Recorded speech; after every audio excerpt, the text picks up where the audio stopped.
Eu sou Sérgio Pereira, professor da Cândido Mendes. Aliás, acho que nesse momento, pela idade, o mais antigo professor da casa.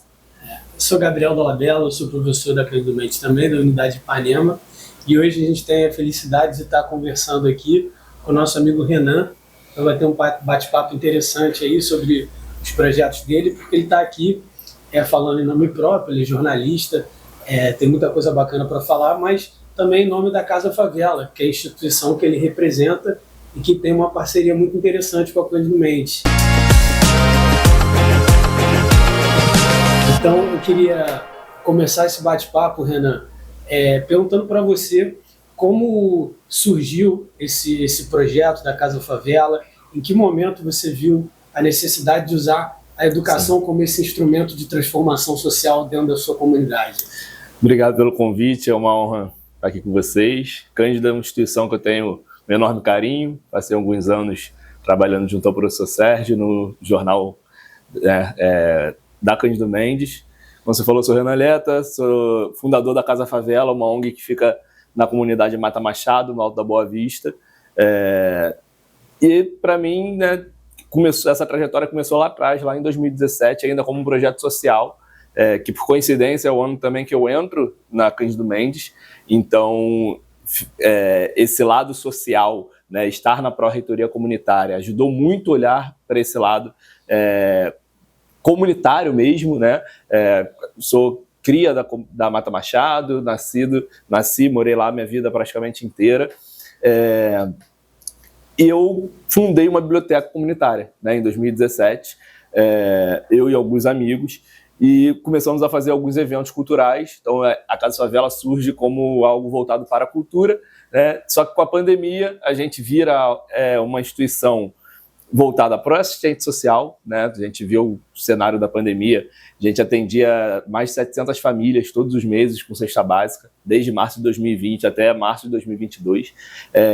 E aí, no pós-pandemia, a gente vira esse formato que é hoje, focado na educação, no desenvolvimento, né, pessoal, educacional e cultural de crianças, jovens adultos, para que eles cheguem no mercado de trabalho, cheguem na vida adulta, né, com uma formação, com uma capacitação profissional, com uma educação ambiental, né, com educação tecnológica. Então tudo isso está presente hoje no trabalho da Casa Favela. E aí a gente entrega esse jovem para as universidades, para o mercado de trabalho, mais preparado para a vida, né? Porque a gente sabe que dentro das comunidades a falta de oportunidades é muito recorrente, né? Então a gente busca encurtar esse caminho para que ele chegue na universidade já sabendo como que é o curso, para que ele chegue no mercado de trabalho já tendo uma capacidade técnica maior, mais avançada. Então esse é o nosso propósito. Renan, como é que você conseguia essas 600 cestas básicas naquele período da Covid? Então, a pandemia foi algo muito, muito diferente, né? Principalmente o início ali, né? A gente tentando entender, né? E aí não parece, mas já são 6 anos disso, né? O tempo voou, o pós-pandemia, mas quando a gente se vê, né, todo mundo trancado em casa, e aí começa a ter um impacto econômico muito rápido, né? Porque tudo fechou, e aí quando a gente pensa em comunidade, é um público que muitas pessoas são autônomas, né? Então com tudo fechado, muita gente que não dependia de cesta básica, que nunca precisou de cesta básica, passou a precisar, né? Então a gente fez a primeira ação em março de 2020, com 150 cestas básicas, que eu fiz um levantamento via Facebook na época, lancei um formulário de inscrição, deu 150. Na verdade, a gente conseguiu 100, e ainda faltavam 50. E aí, só que quando a gente começou a distribuir as 100 que a gente tinha, apareceram mais 200 pessoas. Então, em vez de precisar de mais 50, a gente precisava de mais 250, e assim, mês a mês. Onde é que vocês conseguiram recursos para... E aí, no início, a gente começou a pedir isso na internet, né? A pandemia teve muito isso, né?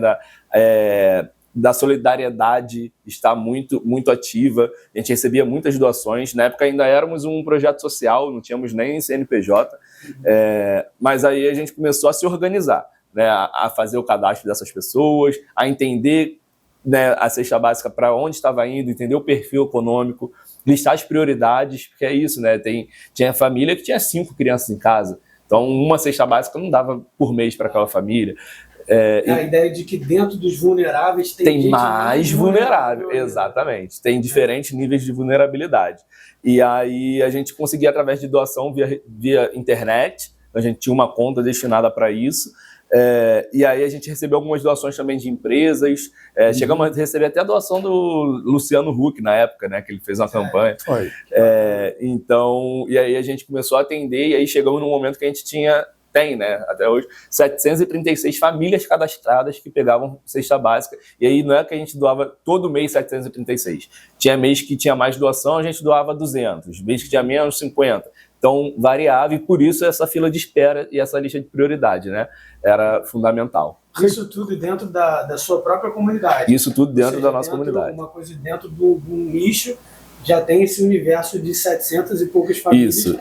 Demandando esse auxílio, né? Exatamente. Hoje, mais ou menos, quantas pessoas tem lá na sua comunidade? Você sabe? É isso.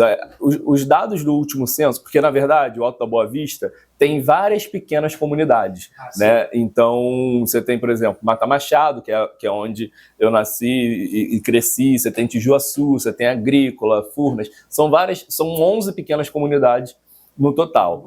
E aí, o último censo, né, de 2022, pelos dados do IBGE, somando essas comunidades, dá em torno de 12 a 15 mil pessoas, né? Só que a gente sabe o déficit de informações que a gente enfrenta no Brasil, né? Mesmo tendo esse censo recente, né? Mas mesmo assim, o que a gente vê ali no dia a dia ainda está distante Inclusive, eu imagino que deva ter uma dificuldade dos funcionários do censo, às vezes até para acessar determinadas comunidades, né? Sim. Porque a gente sabe que às vezes as comunidades têm dificuldade de numeração das casas, o acesso às vezes é difícil, né? Se o censo às vezes parece um pouco deficitário aqui no que a gente pode chamar de asfalto, usando o Zueni Ventura, né? Sim. Da cidade partida do Zueni Ventura, eu imagino que na comunidade deve ser mais difícil ainda, né?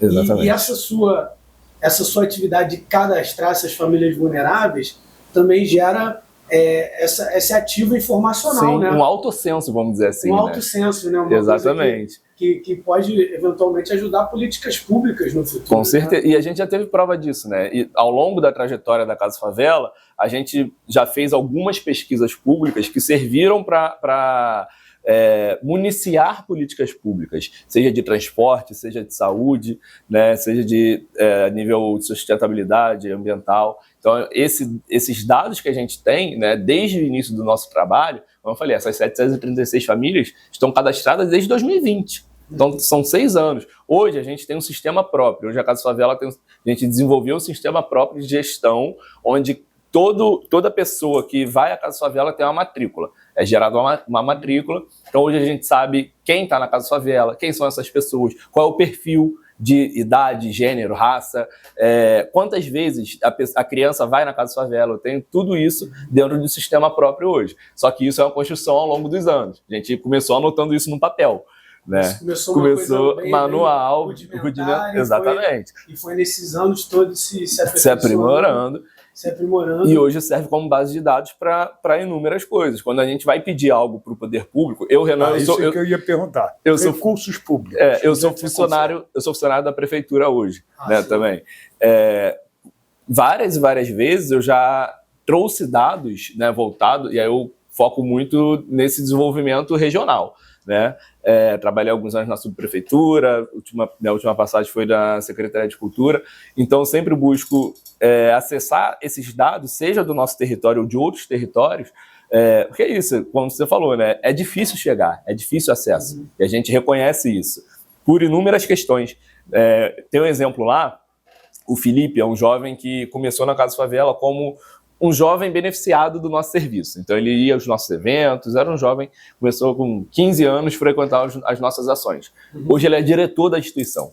Caramba. Então ele trilhou um caminho que ele saiu de voluntário, saiu de beneficiário para voluntário, funcionário, coordenador e hoje é diretor. Então, tipo, esse trilhar de caminho... Isso é até uma coisa interessante que você falou, porque isso gera o que eu vou chamar aqui de círculo virtuoso, né? Da pessoa que foi beneficiada, teve uma ascensão social, depois dar a mão e puxar alguém para trás. Exatamente. Isso é um sentimento que vocês tentam incentivar lá, das pessoas que conseguem essa mobilidade, conseguem se empregar, conseguem uma bolsa, entrar na universidade, de ter a consciência de também olhar para baixo e ajudar aquele pessoal de dentro da comunidade? Com certeza, e até porque é isso, né? Eu sou um pouco fruto disso, né? Tipo, tudo que eu tenho se deu a educação que eu tive, de ter estudado numa boa escola, de ter feito a faculdade. Eu lembro que eu entrei na Cândido Mendes como estagiário de jornalismo,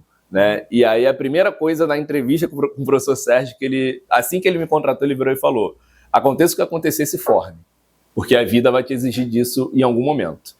E aí isso foi um conselho que eu peguei para a vida e, de fato, eu ter me esforçado, me formado, hoje eu sou pós-graduado, esse caminho, tudo que eu tenho se deu à educação, né? Então eu tento devolver, preparar esses jovens, né? Eu não cheguei no mercado de trabalho pronto.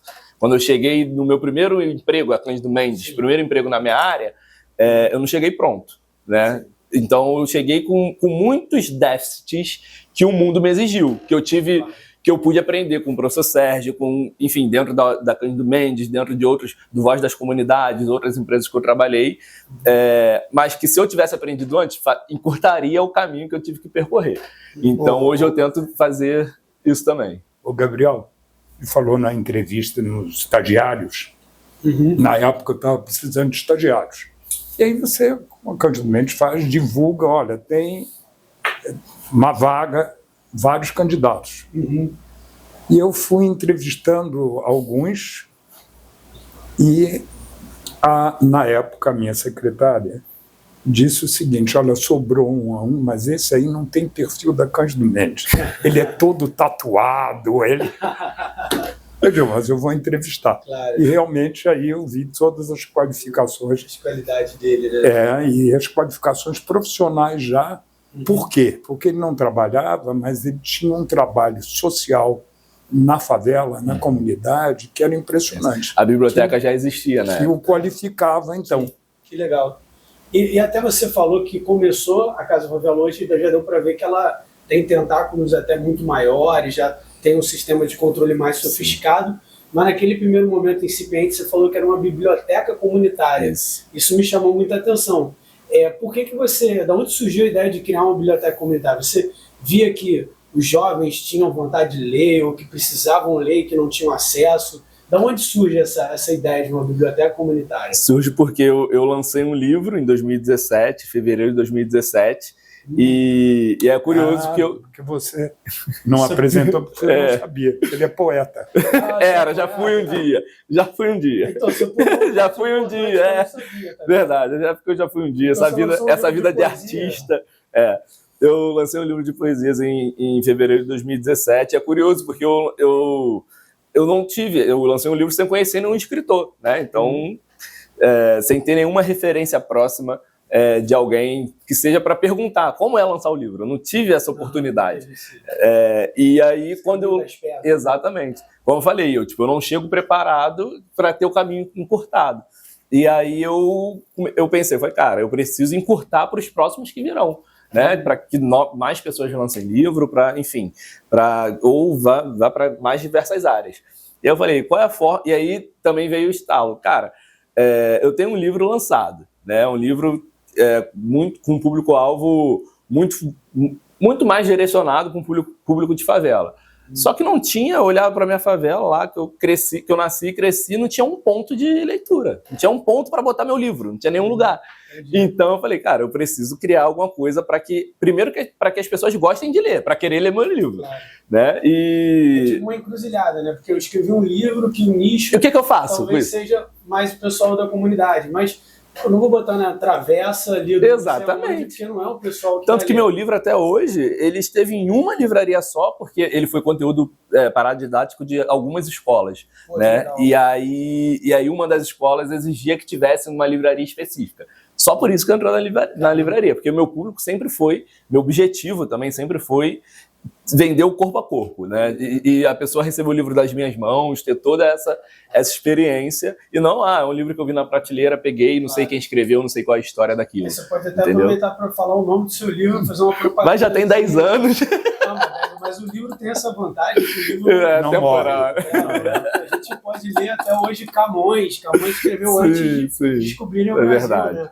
E a gente lê, você pode fazer propaganda. Quer falar o nome do livro? Não, é o livro Palavras do Mundo, mas hoje é o que eu falo, isso você só encontra comigo, você não vai encontrar. Não vai encontrar, Já está na hora de fazer o volume 2. O próximo.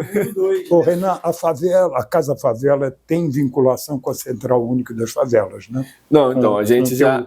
Teu xará, não, quase xará. Com Voz das Comunidades, na verdade. Que é o jornal, né, lá do René Silva. Foi onde, em 2017, também eu entrei, fiquei 3 anos e meio lá no Voz. Comecei como colunista para o site, e aí lá dentro também cresci profissionalmente, fui coordenador de rede social, fui repórter durante muito tempo, então tive esse desenrolar jornalístico, né, que foi onde me conduziu para dentro da... meu trabalho de conclusão de curso é sobre jornalismo comunitário, né? Eu acabo depois... Minha especialização, minha pós, é fora de jornalismo, eu vim para a área de gestão, sou especialista em ESG, né, pela FGV, mas muito por causa desse trabalho social, né, e aí tem essa desvinculação do Renan escritor, do Renan poeta, do Renan jornalista, para o Renan ali mais para gestão, né, justamente porque a Casa Favela passou a exigir isso de mim. Né, eu vi que eu poderia agregar mais e fazer mais enquanto gestor, com esse conhecimento mais voltado para a gestão, mais voltado para o social, e é o que isso de fato vem se desenhando, né, seja no meu trabalho hoje na prefeitura, seja no trabalho dentro da Casa Favela. Deixa eu te perguntar, Renan, hoje a gente sabe que um dos maiores dilemas do Rio de Janeiro é a segurança pública, né? Eu estava lendo no jornal que o tema que talvez seja o grande divisor nessas eleições vai ser a segurança pública. Mais um ano. E a gente sabe que o Rio de Janeiro, especificamente, é uma cidade que a gente tem milícias, tem tráfico, tem uma série de organizações criminosas, usando a expressão da lei, que dominam territórios do Rio de Janeiro. Né? E tem sempre aquele dilema sobre, poxa, que leva uma pessoa a entrar no mundo do crime, né? Se é o meio, se é uma coisa dentro dela, e de que maneira você acha que a sociedade civil, junto com o poder público e projetos como o seu, conseguem, lá na ponta, no longo prazo, né, uma política de longo prazo, trabalhar nessa problemática da segurança pública do Rio de Janeiro? Primeiro de tudo é ter, de fato, um projeto de segurança pública, né? Hoje não existe. Na verdade, se pensar em Rio de Janeiro, acho que nunca existiu, né? Pelo menos nos últimos 20, 30 anos, nunca vi um projeto de segurança pública que, de fato, vá além do eu vou na comunidade fazer operação e matar 300 pessoas. Não existe, né? Um projeto a longo prazo. Porque quando você olha para a política brasileira, né, de forma geral, as pessoas pensam só no seu mandato, não pensam, não tem um programa de Estado. Né? O Brasil de longo prazo, um programa de Estado, porque é isso, segurança pública não é algo do mandato do Cláudio Castro. Não é um projeto de governo. De governo, de Estado, exatamente. E não existe esse projeto de Estado hoje. Hoje não, né? Há 20 anos, 30 anos, não existe. Então, eu faço 31 anos esse ano, eu nunca vi. É isso. Então, primeiro de tudo, precisa fazer um projeto de Estado voltado para a segurança pública. Tem solução? Tem. E aí acho que tem várias soluções. Né? Eu acho que é muito problemático o jeito que se desenrolou. Porque hoje as operações são... A única solução encontrada é fazer operação que, na maioria das vezes, são articuladas e comandadas por pessoas que são corrompidas. Né? A gente está vendo aí o desenrolar esse ano, do final do ano passado para esse ano, o tanto de policial, de gente grande da política que tem envolvimento com o crime organizado ou que vazava informação, etc. Né? Então, esse fluxo vai se alimentando. Eu te vendo informação, eu faço operação, eu finjo que te prejudico, saio na mídia para mês que vem fazer outra operação. Como é isso? A sua comunidade se defende desse crime organizado? Então, o bom, né, um grande facilitador, inclusive, do trabalho da Casa Favela, é que o território onde a gente está não é um território, vamos dizer, hostil, não é um território onde a violência, né, onde o crime, que existe em qualquer lugar do Rio de Janeiro, né? Hoje eu diria que qualquer lugar do Brasil, que é um crime ostensivo, nada disso, né? Até porque é uma comunidade, como eu falei, pequena, né? São pequenas comunidades, então você não tem essa ostensividade por parte isso não exime de que já teve gente assassinada, já teve operação, etc., como em qualquer lugar do Rio de Janeiro. Mas o volume disso é menor e aí a liberdade que a gente tem, digo, enquanto terceiro setor, né, é muito maior também, né? Eu acabei de fazer agora em abril um evento de luta lá na quadra da comunidade, deu 600 pessoas, o evento lotou, veio gente de Manaus lutar, todo mundo entrou, saiu tranquilamente, sem nenhum problema. Entendeu? E é isso, e para fazer isso, tipo, a gente não tem que pedir autorização, tem que ser num dia tal, num horário tal, não. Isso a gente não enfrenta. Então, e aí, eu acho que, voltando ali um pouco, né, para a questão da solução que eu enxergo, eu acho que o mundo ideal, né, o mundo que eu acredito, é quando a gente tem a política, o terceiro setor e o setor privado unidos em torno de alguma coisa. Todas as vezes que o setor público, o setor privado e o terceiro setor se uniram em torno de algo, isso funcionou e deslanchou. A gente vê aí inúmeras atuações, né, inúmeros projetos gigantescos onde isso dá certo. Né? O que infelizmente acontece muito é que muitas vezes só tem uma dessas pontas está deslocada. Ou é só o terceiro setor com o setor público, e aí não tem um financiamento privado, que é essencial, ou é só o setor público com financiamento privado, mas não tem um terceiro setor, que é essencial. Exatamente. Porque quem está na ponta é o terceiro setor. Sim. Entendeu? Contato direto. Quem está todos os dias ali é o terceiro setor. Com aquele grupo de pessoas. Exatamente. Então, se a gente vai pensar em segurança pública, acho que, óbvio, a intervenção do Estado, esse momento, isso é extremamente necessário, sim, desde que haja um projeto de segurança pública por trás disso. Não adianta, senão hoje a gente vai ver o Estado entrar numa favela, matar 50 pessoas, amanhã tem mais 50 já de novo, e aí? E o que você vai fazer para que não tenham mais 50 para entrar? Eu sempre uso de exemplo lá na Casa Favela, que eu falo desde o início, o único lugar que não rejeita currículo é a Boca de Fumo. Não rejeita o currículo? Não rejeita currículo. Quem chegar lá querendo trabalhar, o tráfico vai colocar para dentro. Né? Exatamente. Então, um jovem que tenta buscar emprego e aí não tem capacitação adequada, não tem instrução, muitas vezes não tem nem idade. Né? A gente já aconteceu, infelizmente, em 2024, a gente perdeu um aluno de 14 anos, assassinado numa operação policial. E ele, por que ele estava lá? Porque ele queria trabalhar, já queria trabalhar, e é isso, com 14 anos, quem trabalha com 14 anos? Né? Nem legalmente você pode, né? E é isso, e o tráfico não rejeita currículo. Ele vai conseguir abertura em algum lugar. Então o olhar que eu vejo como que ferramentas eu posso fornecer para esse jovem, que ferramentas eu posso fornecer para alguém que hoje está com 12, amanhã vai estar com 14, 16, 18, para que ele tenha um caminho. Exato. Pelo menos. Ou várias opções, na verdade, né? Porque a frustração vai vir, né? É normal a gente se frustrar, né? Eu comecei, só aqui nesse pouco tempo de conversa, eu falei que eu fui escritor, que eu fui jornalista, e hoje eu estou numa área completamente diferente. A frustração vai acontecer, então é natural. E antes disso eu tentei ser lutador e não pude por questões de saúde. Então é isso, vai acontecer essa frustração. Só que no ambiente onde essas opções são limitadas, que o jovem não entende que você não vai ser jogador, mas você pode ser isso, isso, isso e isso, ele vai para a solução mais rápida, onde que eu falo, onde não rejeita currículo. Não rejeita currículo. E como é o trabalho na Casa Favela em orientando esses jovens? Então, a gente hoje não, né? O desenrolar do nosso trabalho, a gente pensa no desenvolvimento das pessoas. E aí formar cidadão de forma integral. Então a criança, por exemplo, a Casa Favela abriu nesse formato em 2021.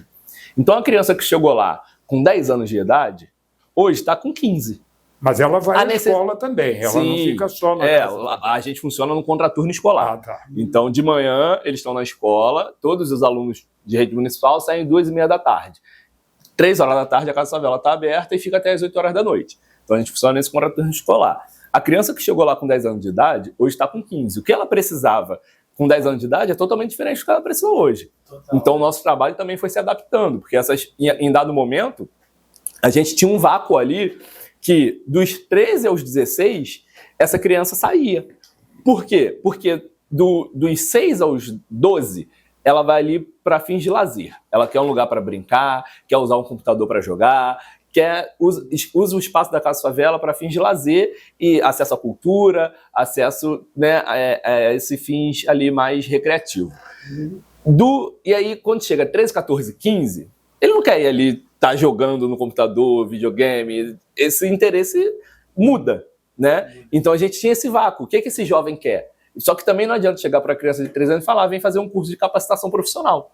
Porque não é o momento ainda, entendeu? Exatamente. Então a gente viveu esse ato de, tipo, como a gente mantém esse jovem na Casa Favela de forma que eles tenham interesse em continuar aqui e que a gente carregue ele até a hora de dar a capacitação profissional para ele, né? Porque nesse caminho de 13, 14, 15, para ele voltar com 16, às vezes ele não volta, entendeu? É um vácuo muito grande, 3 anos é muito tempo para a vida desvirtuar. É um vácuo em que se forma uma pessoa. Exatamente, né? Que se forma. Então, hoje, a gente tem alguns métodos, né? A gente desenvolveu o nosso método, que é para a criança, né? Tratando ali até os 12 anos, a gente fornece acesso.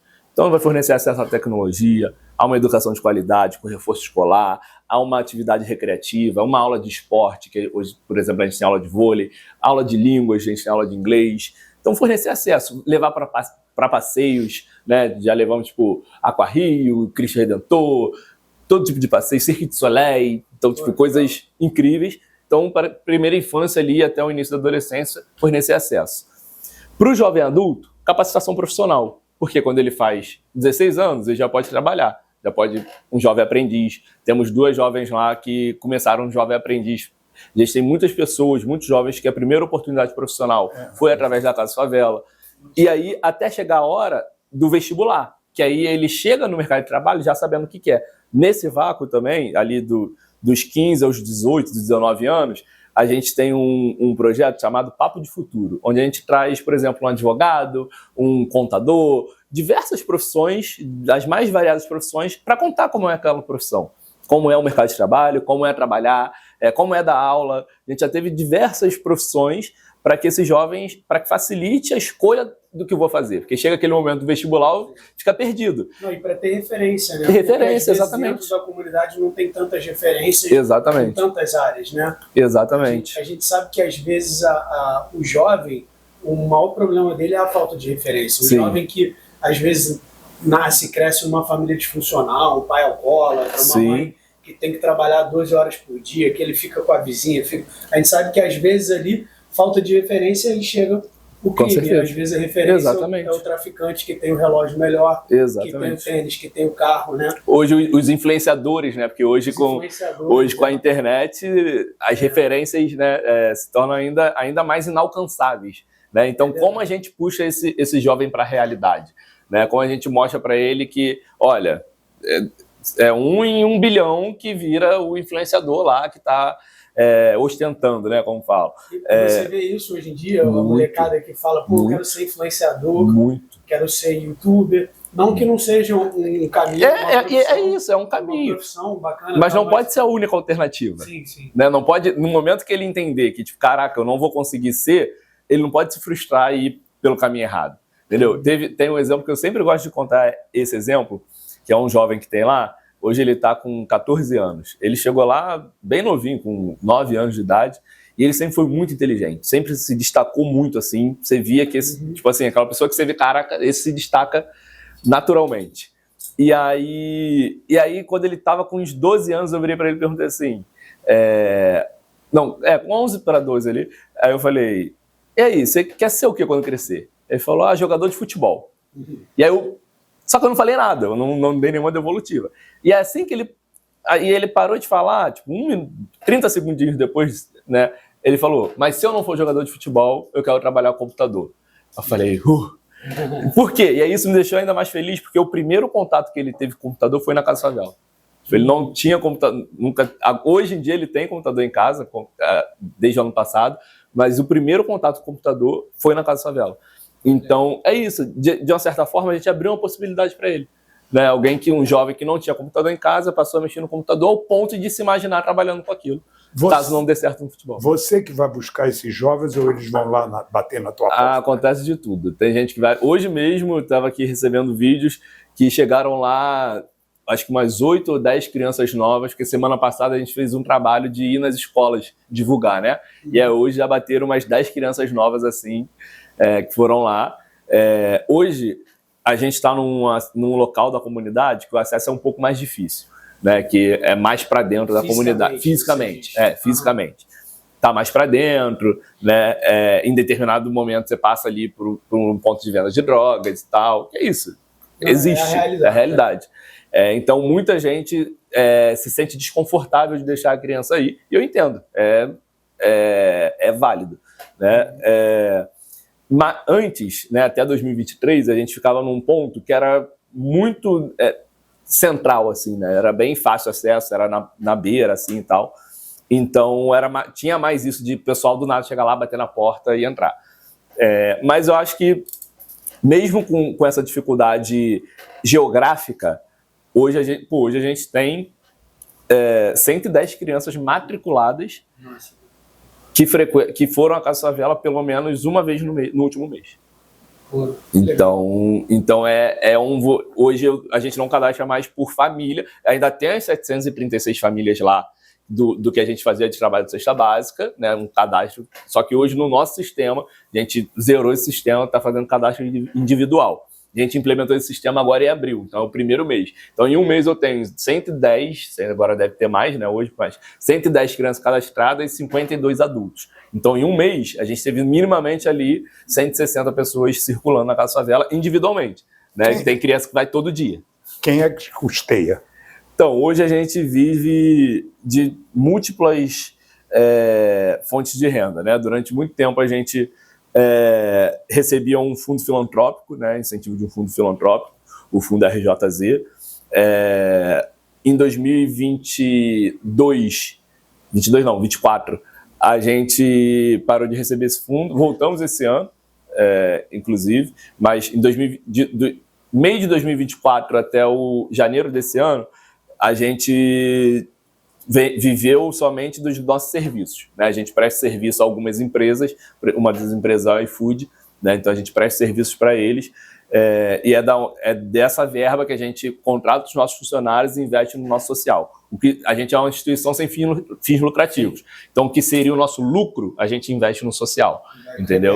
Reverte para o social. Aí hoje também a gente tem editais, participa de editais, leis de incentivo, então a gente tem multiplicado aquilo, né? Nunca deixar tudo não depender só de uma fonte. Poder público não te ajuda, Renan?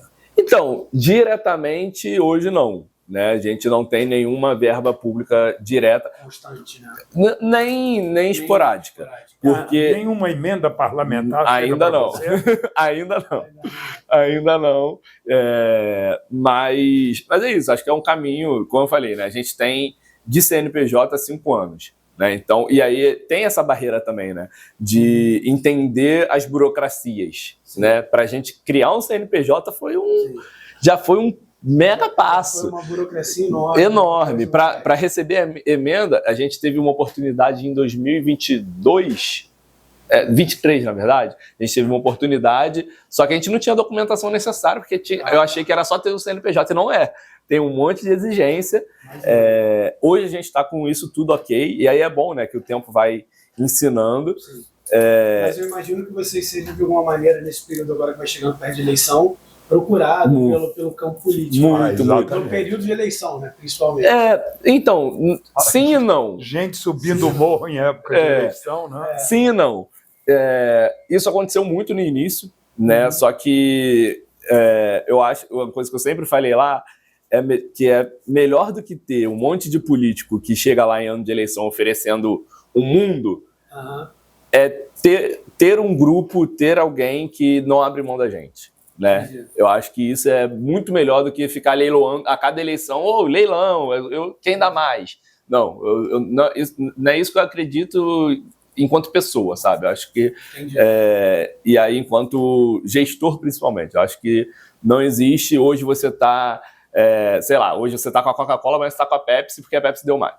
Não, entendeu? Você tem que ter uma coerência. Exatamente, você tem que ter uma coerência. Também tem que ter uma coerência. Exatamente, exatamente. Mas é isso. Então surge isso. Toda eleição surge gente querendo, mas e se você... E com isso a gente é muito, graças a Deus, muito bem resolvido. E porque isso também passa por um como é que eu posso explicar? Tipo um projeto político, vamos dizer assim, né? Porque não adianta chegar alguém... E aí acho que esse é o que fez muita gente ter aversão à política, né? O político chega lá no ano eleitoral e, entre aspas, compra o voto, né? Compra diretamente ou indiretamente, né? Ou chega num projeto, você tem tantas crianças aí, toma aqui esse dinheiro, ajuda a gente, depois fica 4 anos sumido, volta na outra...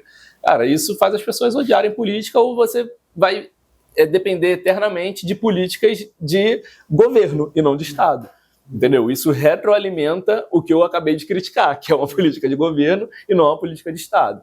Quando você tem pessoas, né, que compartilham do mesmo propósito, que,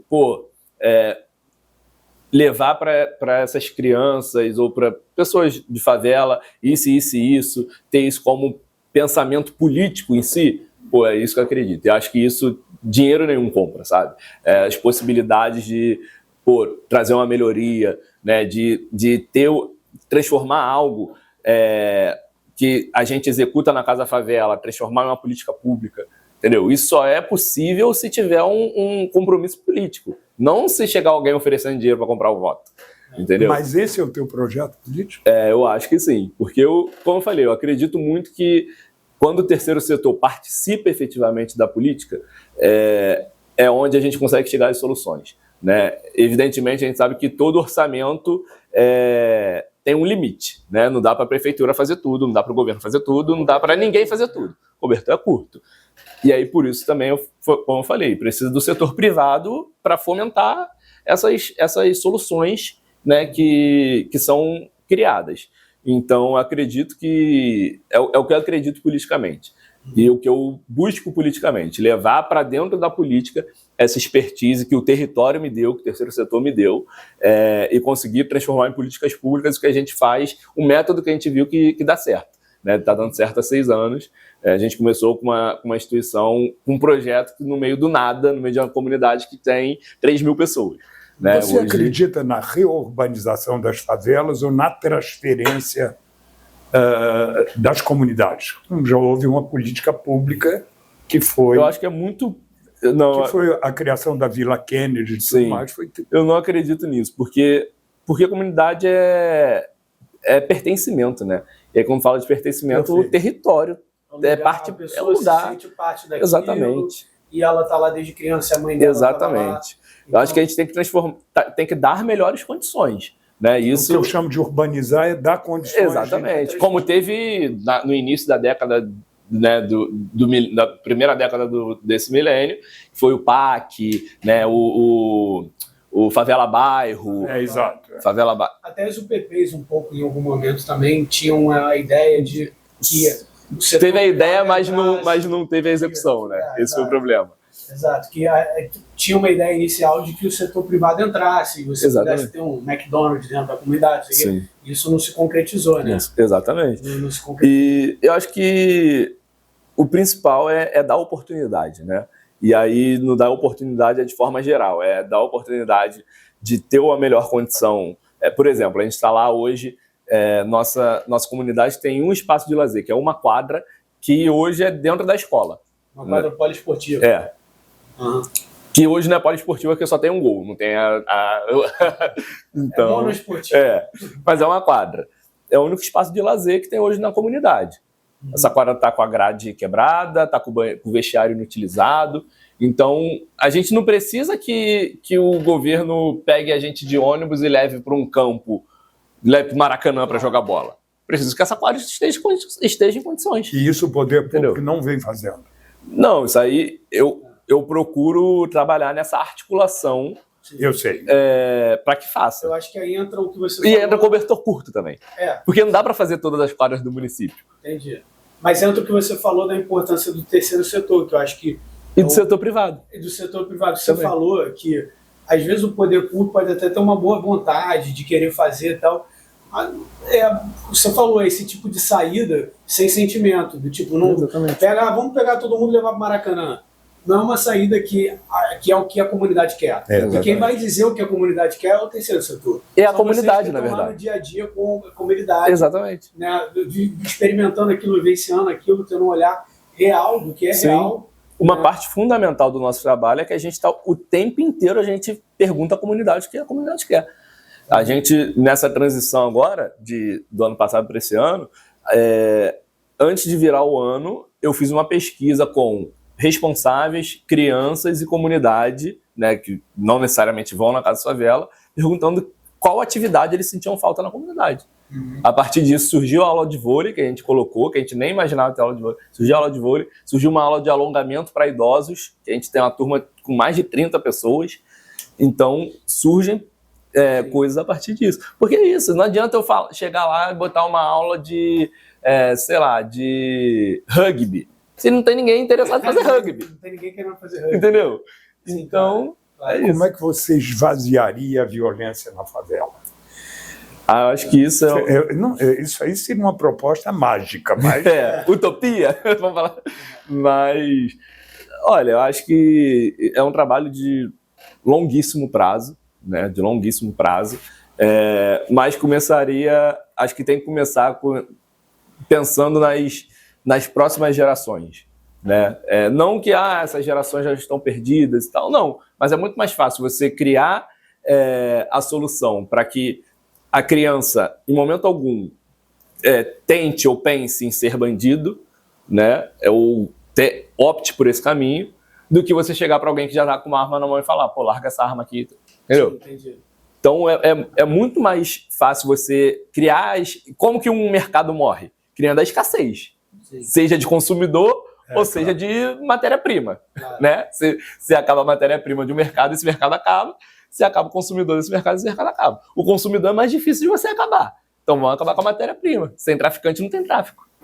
Gabriel, a conversa está boa, mas estão nos avisando que o nosso tempo já está mais voado. Eu achava que ia ser mais tempo, a gente não parou de falar aqui. Tinha muita coisa a falar ainda. Mas eu acho isso vamos ver o convite para voltar, né? Isso é sinal de que a gente vai ter que fazer um episódio 2 com o Renan. Eu acho que foi um papo muito legal, cara. Eu queria te agradecer por ter vindo aqui. Parabéns pelo seu trabalho. Trabalho muito legal. Vocês têm um site, temos site, Instagram. Para quem quiser conhecer.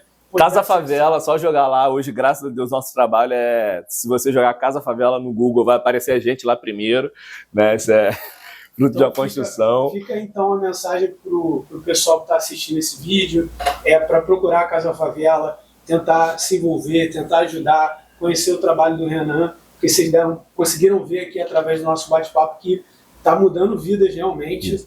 E que tem participação, e aí como eu falei, né, tem participação efetiva da universidade, porque dentro desse ciclo que eu falei, né, a gente pega a criança ali no início da primeira infância, e quando essa criança chega no vestibular, né, a gente consegue possibilitar, por exemplo, como ver esse convênio com a Cândido Mendes, de botar 160 jovens de favela na universidade.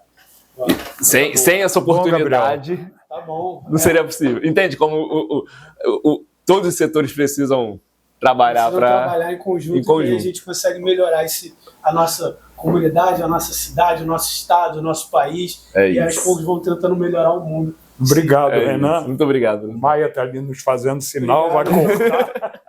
Obrigado. Tá bom, obrigado. Tchau, tchau.